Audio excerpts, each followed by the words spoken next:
Tamo de volta. Pessoal, no ano passado completou-se 48 anos do acidente com o trem dos estudantes aqui em Suzano, bem no limite entre Suzano e Mogi, quase Jundiapeba, né? Esse foi um dos maiores acidentes registrados na Ferrovia Paulista e assim, foi uma tragédia que repercutiu não só aqui no Brasil, mas também fora do Brasil.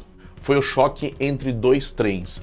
Um estava parado na linha e o outro seguia no mesmo caminho, na mesma linha, quando houve esse choque. Próximo ali onde hoje é a Clariant e antigamente era a Heust. 23 pessoas morreram e mais de 60 ficaram feridas. Eu vou mostrar também fotos aqui hoje para vocês. Quer saber mais sobre isso?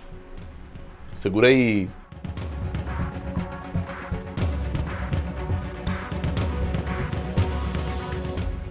Fala pessoal, beleza? Estamos aqui de novo em mais um vídeo para você. Tio Carlinhos é um pouco diferente, por quê? Antes da pandemia, em março, início de março se eu não me engano, ele fez um cruzeiro e ele conseguiu trazer inscritos para o canal lá desse cruzeiro, inclusive inscritos estrangeiros. E esses vídeos estavam guardados e ele me mostrou essa semana, eu falei, vamos usar. Tio Carlinhos, manda aí o seu recado internacional. Olha só. Pessoal, estou aqui com o capitão e o assistente de bordo. Eles também se inscreveram no canal do Douglas Pires.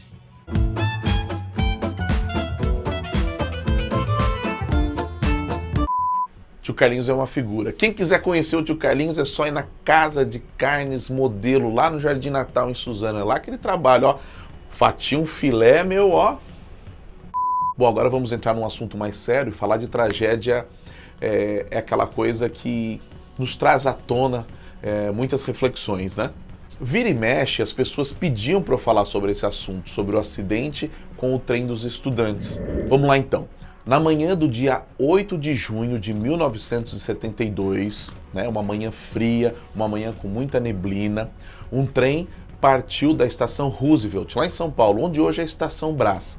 O trem saiu repleto de estudantes, boa parte deles, é claro, vinha para as universidades de Mogi. Esse trem saiu às 6:50 da manhã. Até então, o início da viagem ali, uma viagem normal. Imagino só como seria o clima dentro desse trem, repleto de estudantes. Eu imagino que o pessoal devia estar jogando truco, conversando, muitos estudando ali com seus livros, né? Muitos outros fazendo projeções para o futuro. Como eu disse então, a viagem transcorreu normalmente até que chegou em Suzano. Então o trem passou pela estação de Suzano e 2 quilômetros à frente, exatamente às 7h46, o trem de repente parou. Houve uma queda de energia.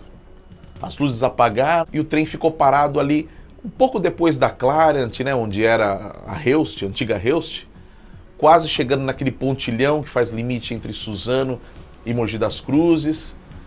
O trem parou ali. Até é normal porque assim, quando a gente anda de trem, quando a gente anda de metrô, às vezes ocorrem essas paradas, né? Daí o que aconteceu? O trem ficou parado por um determinado tempo e nisso, na mesma linha, vindo na mesma direção, passou por Suzano uma outra composição. Só que aí que está o detalhe. Esse trem que vinha, né, em movimento era um trem que não dependia do fornecimento elétrico. Algumas pessoas na época, né, alguns órgãos de imprensa, disseram que esse trem era movido a diesel.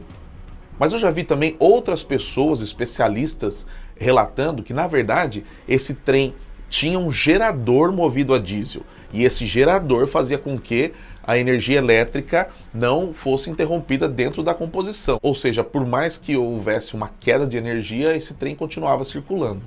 Mas aí que está o problema na estação de Suzano. O que acontece? Naquela época, a comunicação ela não era tão evoluída como é hoje. Então, quando um trem parava na estação de Suzano, ele só podia sair da estação quando o próximo trem já tivesse saído da estação de Jundiapeba, entendeu? Tinha que ter esse distanciamento. E quem dizia isso, se o trem já saiu, onde o trem está, era esse sistema da época. Talvez por conta da queda de energia, eu não sei porquê, o segundo trem, o trem a diesel, vamos dizer assim, para não confundir, não ficou retido na estação de Suzano. E ele teria que ficar retido porque havia um outro trem, que é o dos estudantes, parado no meio do caminho. Esse trem não tinha nem chegado em Jundiapeba ainda. Então, nesse momento, houve uma falha aqui e esse trem foi liberado. Daí você imagina só, muito frio, muita neblina, como foi relatado na época, os condutores do trem a diesel sem saber o que vinha pela frente, aliás, se eles estavam liberados para circular, eles não iam desconfiar que algo de errado pudesse estar acontecendo. Foi nesse momento que aconteceu a tragédia. O trem dos estudantes parado, o trem a diesel vindo sem saber de nada e houve o choque. Imagina só esse impacto. Às vezes eu fico imaginando o barulho que fez, o susto das pessoas dentro de ambos os trens, né? Talvez principalmente o que estava parado. Será que eles ouviram o barulho de um trem se aproximando? De imediato morreram 17 pessoas, 14 estudantes, os 2 maquinistas do trem a diesel e um guarda que estava ali trabalhando próximo à linha férrea. Os primeiros a chegarem ao local para prestar ali os primeiros socorros foram funcionários da própria Heust. O meu amigo Guilherme Boca me contou, né, quando a gente estava falando sobre esse assunto, que um amigo dele, que já é falecido, o Antônio Paes, era supervisor de manutenção na Heust. Na hora que ele soube do acidente, ele mobilizou toda a equipe dele de manutenção para ir para o local para prestar os primeiros socorros, para ajudar no que fosse possível. E eu tenho certeza que essas pessoas que chegaram ali primeiro conseguiram salvar bastante gente. Foram mobilizados bombeiros de todos os lugares, polícia, enfim. Houve uma grande operação de guerra ali. Vieram inclusive helicópteros da FAB, da Força Aérea Brasileira. Eu imagino só também como os hospitais da região ficaram naquele momento. Aliás, como ficou a região, né? E eu sempre traço esse comparativo. Como seria hoje se isso tivesse acontecido, né? Como eu disse no início, essa foi uma tragédia que ficou marcada, né, no Brasil e também na história da Ferrovia Paulista. Olha só as fotos.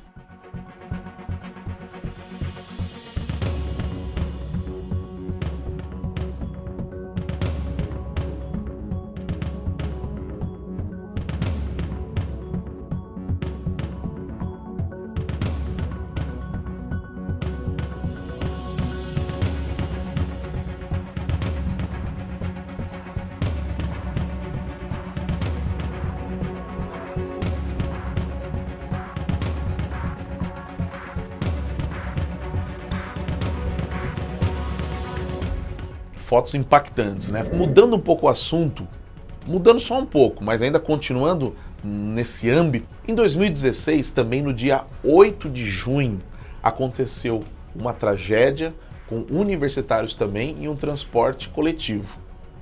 Foi quando aquele ônibus que saiu de Mogi, das universidades à noite, e foi para o litoral, tombou na Serra do Mar, ali na Serra de Bertioga.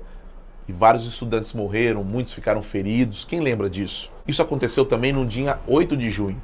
E na época muitas pessoas traçaram esse paralelo, essa coincidência, né? São fatores muito parecidos. Eu comecei a pesquisar sobre esse acidente, né? Sobre essa data e tal.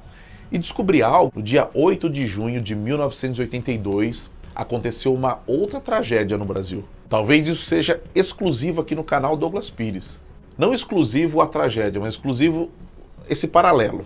No dia 8 de junho de 82, houve uma tragédia, só que com um avião.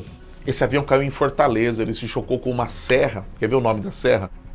Serra da Aratanha, lá em Fortaleza, no Ceará, e 137 pessoas morreram. Foi um avião da VASP. Eu posso estar falando bobagem, eu não vi ninguém traçar esse paralelo, né? Tá certo que eu também não vi todos os jornais, mas se ninguém traçou esse paralelo, esta é uma informação exclusiva do canal Douglas Pires. Volto a dizer, vamos valorizar o nosso material. Eu andei pesquisando também outros fatos do dia 8 de junho que envolvem o dia 8 de junho. E trouxe algumas curiosidades aqui, mas nada envolvendo tragédia, mas não. Olha só. Em 1950, no dia 8 de junho, nasceu a atriz Sônia Braga. Outro artista também nasceu nessa data. Em 1970 veio ao mundo o cantor Seu Jorge.